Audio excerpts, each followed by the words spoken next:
Hello, everybody, and welcome to the Full Potential Show. I'm James Rick. This is your number one non-boring source for personal development. And today on the line, we have Tim Connor rejoining us again on the Full Potential Show.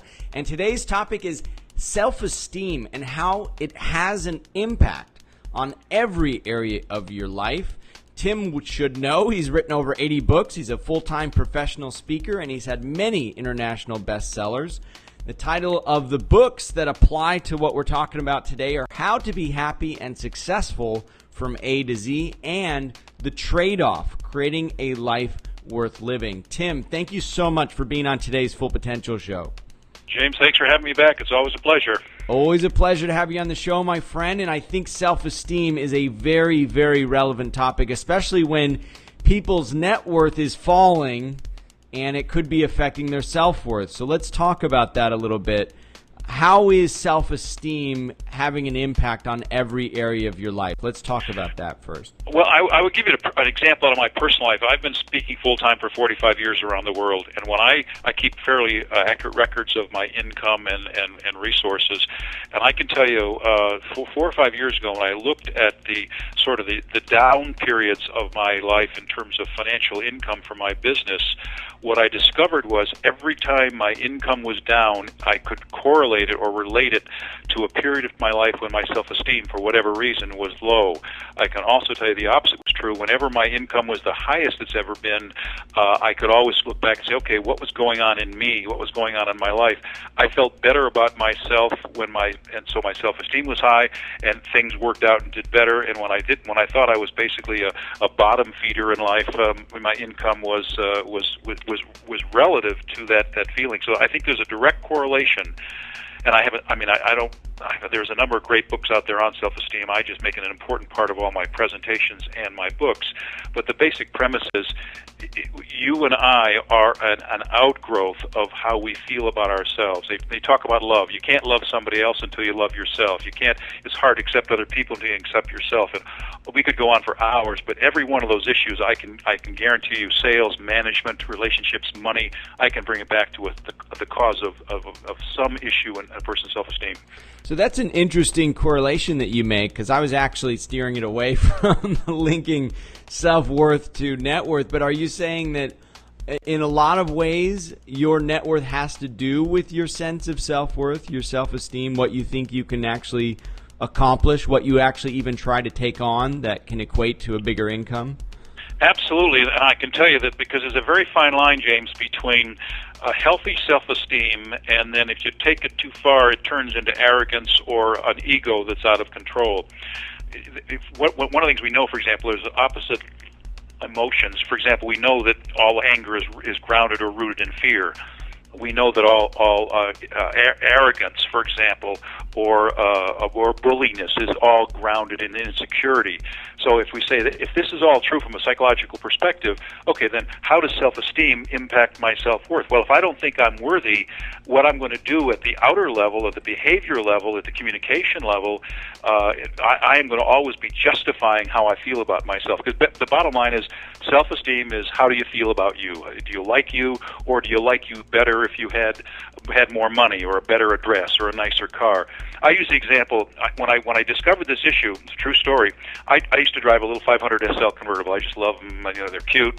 I never bought a new one, but I always bought one that's 4 or 5 years old.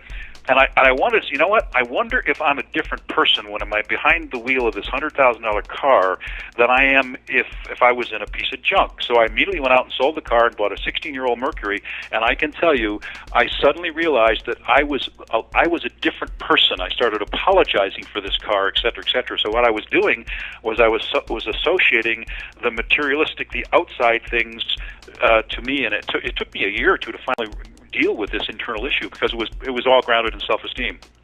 Interesting. And so do you feel that it's wise to buy things that are costing more so that you feel better about yourself, or did you find that it didn't matter, that even though you were linking your self-worth to this expensive car, that it was a lesson that you could find your self-esteem in other ways? I mean, what was the key lesson that you learned from that experience?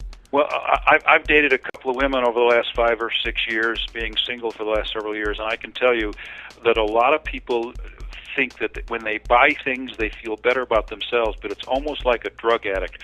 Once you've finished buying it and you've put it in your closet or you've put it in your house, then there's a dramatic drop because now you have to go out and do it again. You need another fix.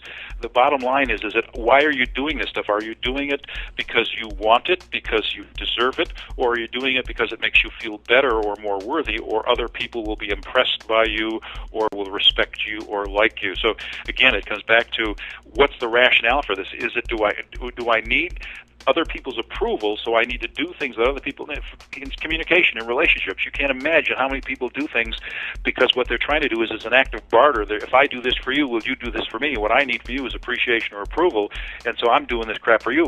But the bottom line is I can't appreciate or approve of myself the way I am, so I need to get this from other people, from the outside world. And a lot of people, that's their answer to improving their self-esteem, but it's always a short-term fix. And I'm so glad that you helped clarify it that way too, Tim, because I do think that what you're saying here is that initially the love that you try to get from others in outer appearances and everything else, it's a dead end. It's a temporary fix at best. And what you're really trying to do is you're trying to create the self-love that, once it flows from you, it can fill other people's cups instead of trying to grab onto other people's cups and say, fill me, fill me. Well, it's interesting because they've done, they've done a lot of research in the area of cosmetic surgery, and they have found when people, whether it was breast implants or they fixed their nose, whatever, they didn't feel overall better about themselves because then they found something else that needed to be fixed. In other words, they were trying to make themselves perfect with spending thousands of dollars on cosmetic surgery, and what they didn't realize is the problem was not a physical issue the way they looked; it was an emotional issue internally. That until they dealt with that, then they wouldn't need the cosmetic surgery because they accepted themselves the way they were. And my attitude is, I don't really care whether you like me or not. That's your problem, not my problem. But the problem, when you look at a lot of the purchases, cosmetic surgery, makeup, club memberships, it doesn't matter. You have to ask yourself a serious question. That is, am I doing this for me because I'm worthy of it and I deserve it, or am I doing it for some other rationale or agenda? And that's an excellent point. So what we're really talking about is what is driving your happiness? Is it an intrinsic happiness that is internally driven and it's for you and you don't really care what other people are saying about what you're doing because it's for the experience for you? Or are you doing it for extrinsic purposes, basically driven by these outer reward systems and this outer approval? And really what it sounds like you're saying is that true self-esteem is tied to the inner drive, the intrinsic happiness that just comes from the pleasure of doing or being in a certain way. And it's a bonus if people look on that in ways that are, extrinsically rewarding, but otherwise it's for you. You're doing it for you and you're doing it out of self-love for yourself. Yeah, I wrote a book 10 years ago. It's doing reasonably well. It's not on the bestseller list, but it's called The Road to Happiness is Full of Potholes. And I did a lot of research for that, primarily in my own life. What people don't realize is there's a difference between happiness and pleasure, and don't equate the two. Happiness is if it's your address, if it's your bank balance, if it's how many clothes are in your closet. You'll never be happy because there'll never be enough. If your happiness is inside, you won't need all it. You're now doing it as a desire of worthiness, not to create that worthiness. And what people do not realize is that until you have internal happiness, no matter what you do on the outside, you will never, ever feel. I mean, they've proven it. Multimillionaires that are not happy, people that are movie stars that are not happy, celebrities, sports people who are successful and famous who are not happy. Happiness is an inside job. It's not an outside job. And what a great way to get people to pay us millions of dollars and just say, look, the money's not going to make you happy. Just give me your money and you will be internally driven to be happy. Just trust us. Well, one of my heroes is Mark Twain, and one of the things he talks about is the way to make yourself happy is to make somebody else happy. The way to feel content is to add content to someone. And stop making about you. It's more about giving than getting, and they have proven this again and again, James, that people who give find that they have Roosevelt, not Rose, the famous wealthy guy back in the 30s and 40s. who owned New York, basically. He was at the time the richest man in the world, but he was miserable. And the study that ever, and if you want to read this study, and you can go back to Andrew Carnegie's book, How to Stop Worrying and Start Living. He tells this story. The book was written in 1936, but he talks about how he didn't really find inner happiness until he started giving all of his money away. Mm-hmm. And, economists talk about this too. They've studied these incentive systems for people in terms of how to motivate them to work and, what causes them to do what they do. And one of the things that economists discover that is universal across the board is the declining margin of utility. Money is kind of like oxygen. And when you don't have enough of it, it's all you think about. But once you have enough of it, enough to survive, anything over your survival limit is now just excess oxygen. It actually isn't going to make you that much happier, except to know that you have it available in case you're starved again. Yeah, if money brought people happiness, you wouldn't have all these people who are multimillionaires committing suicide on drug addictions, et cetera, et cetera. The key is that it comes back to a number of factors, and like I said, we could go on for hours because this is a subject that impacts people's attitudes, it impacts their goals, it impacts their behavior, in every area of your life. And all I would suggest to people, if there's some area of your life where you feel inadequate, or you feel unhappy, or you feel unworthy, and look at your behavior and how are you trying to find that or achieve that. And if it's something from the outside in, you'll never get it. I do 3 hours on motivation. There's 3 types of motivation. One is what we call fear based on punishment. Then there's reward motivation, which is based on achieving something. These are both outside in motivators. I'll do this if you don't punish me, and I'll do this if you give me the reward. The bottom line is that until you start motivating yourself from the inside out, and not relying on outside-in motivators, you'll never really be motivated. And this way, until you start realizing that your happiness is inside and stop making it about stuff that's outside, you'll never really be happy. It'll be a constant chase that will wear you out, trust me. So the first step that you're, trust me, I've been there. I know what it's like. If you hadn't been there, I'd be a little concerned, James. I want you to know that. So we're talking about the first step really is to recognize what makes you happy, not outside of you, not what you think it is, not what advertising or not what you see on TV shows, not what it appears will make you happy, not chasing the illusion, not feeding the hungry ghost, according to more of Buddhist philosophy, but turning within and saying, what truly do I care about? What truly is going to make me happy? And frankly, it may not even make you money, right, Tim? I mean, you just... You're absolutely right. So there's not a direct tie to making money with doing what makes you happy. So first identify what makes you truly happy. It should be inside driven. And then where do you go from there, Tim? How do you, say, amp up your self-esteem from there? Let's say you're now starting to live truer to your values because you're doing what is truly important to you and is making you happy inside out. Now, what are you doing to, I can see automatically how that's going to shift and cause your self-esteem to rise because you're being true to yourself. But are there some other steps that you would recommend that people take in order to increase their self-esteem?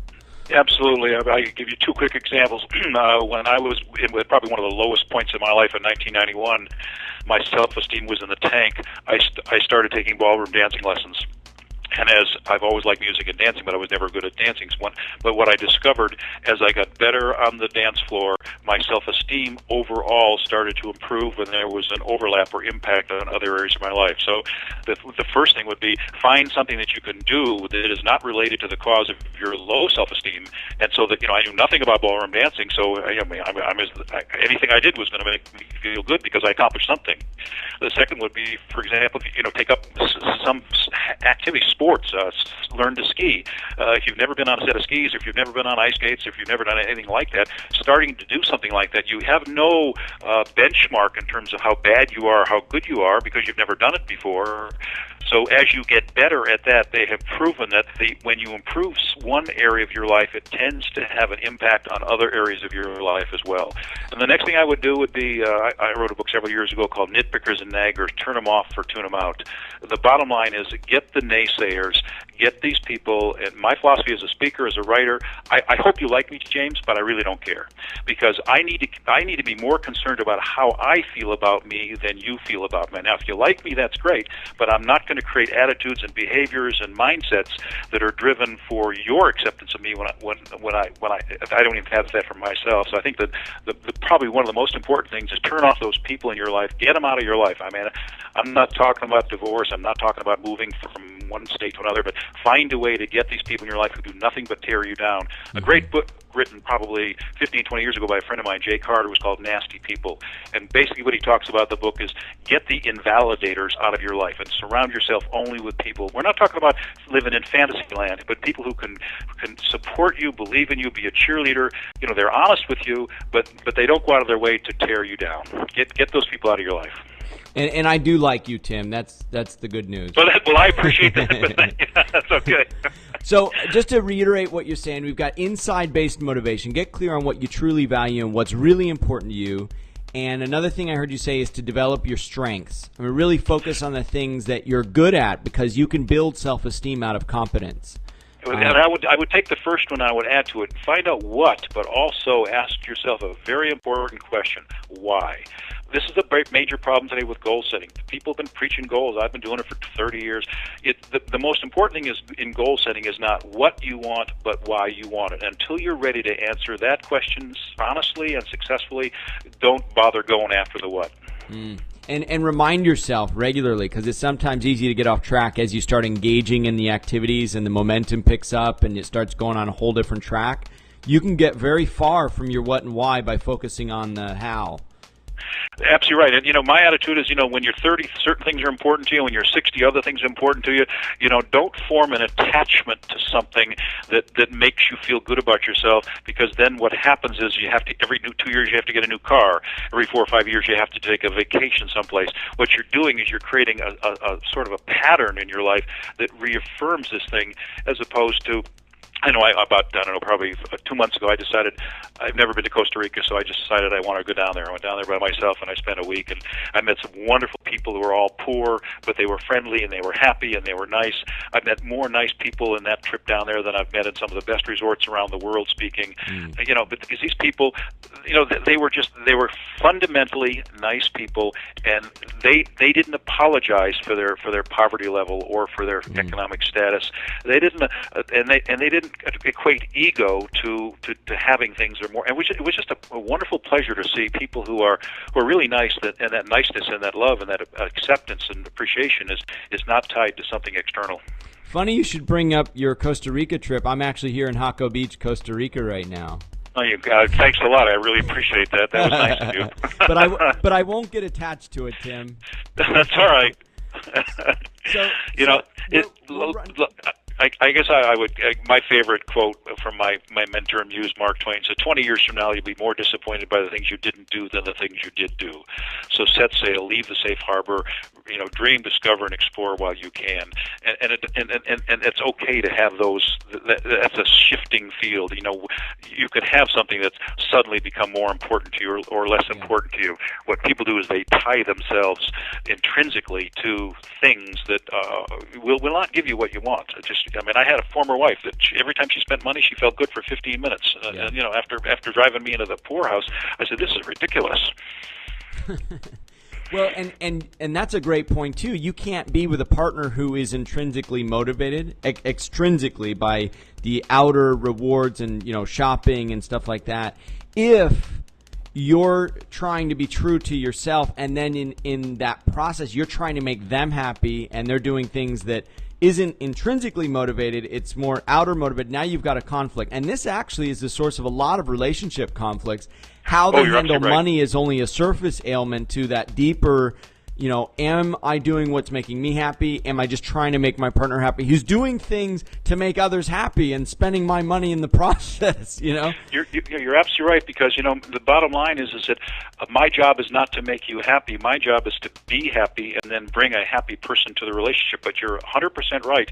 When you have someone in a relationship that has a mindset or value system that is totally different from yours, I will guarantee you that that's a recipe for disaster, chaos, and sooner or later a divorce. I'll guarantee it. Greatest source of conflict. And again, money is only the surface ailment. Deeper underlying it is, are we complementing each other's happiness because we're driven by the same values, or are we conflicting all the time because we're not driven by the same values? And that really is the basis. You're absolutely right, and I've been dating a gal for several months, and one of the things we agreed on when we began, the job that we each bring to this relationship is to create a we couple, not a couple which is you and me. And as long as we keep focusing on the we will have a successful minute, successful day, a successful outcome. But as soon as I start focusing on me, or you start focusing on you, or I start focusing on you, or start focusing, then all of a sudden the ego gets involved, and all these agendas and games start happening. You show me a dating service or dating process where it's not working, and I'll show you people that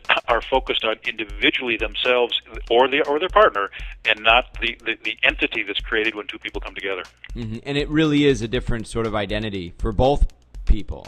Oh, absolutely. Which is what makes it so hard. If you're in a great relationship and you're apart, or it doesn't work out, it really does feel like a collapsing of the complementary identity into a single identity again, and that there's kind of a missing of that greater energy. So we'll save the relationship discussion.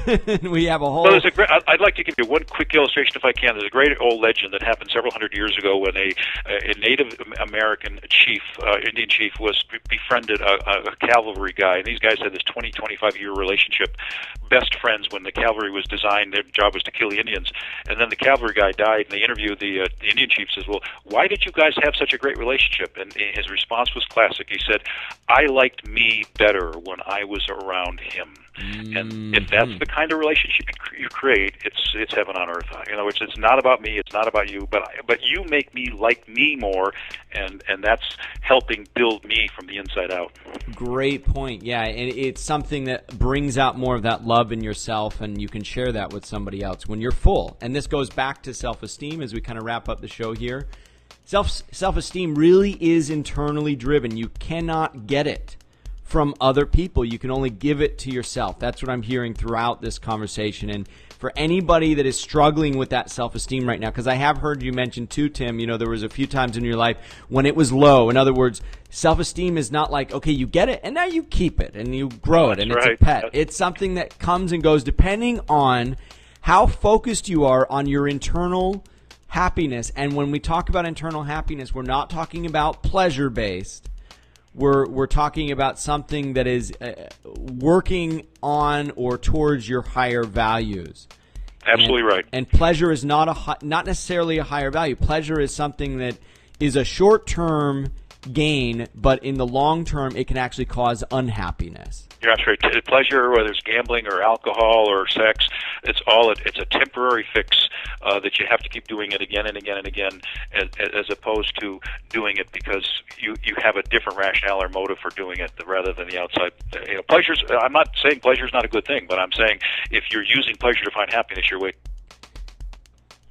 Yeah, and pleasure doesn't equal self-esteem. You could have lots and lots of pleasure and actually bring your self-esteem down because you're not living according to your values as you seek out that pleasure.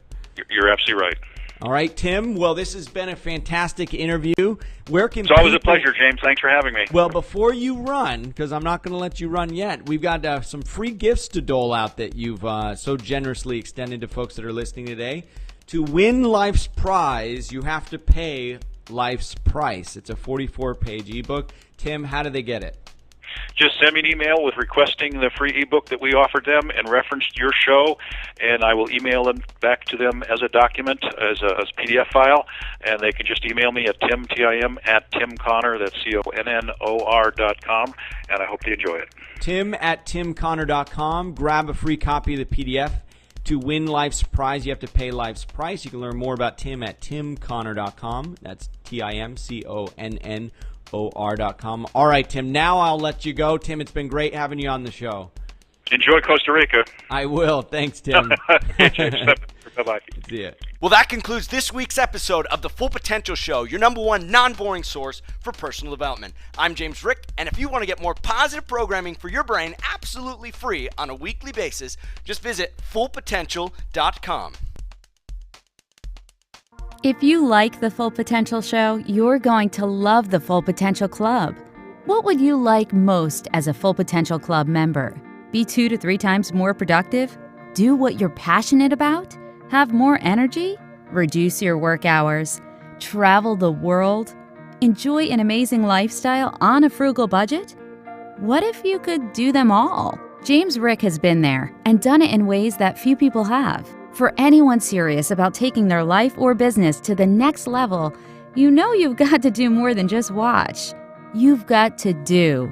Join James Rick and other like-minded people for an incredible $10 a month at fullpotential.com/club. Be educated. Be empowered. Be the best version of you. fullpotential.com/club. Try it free for 30 days.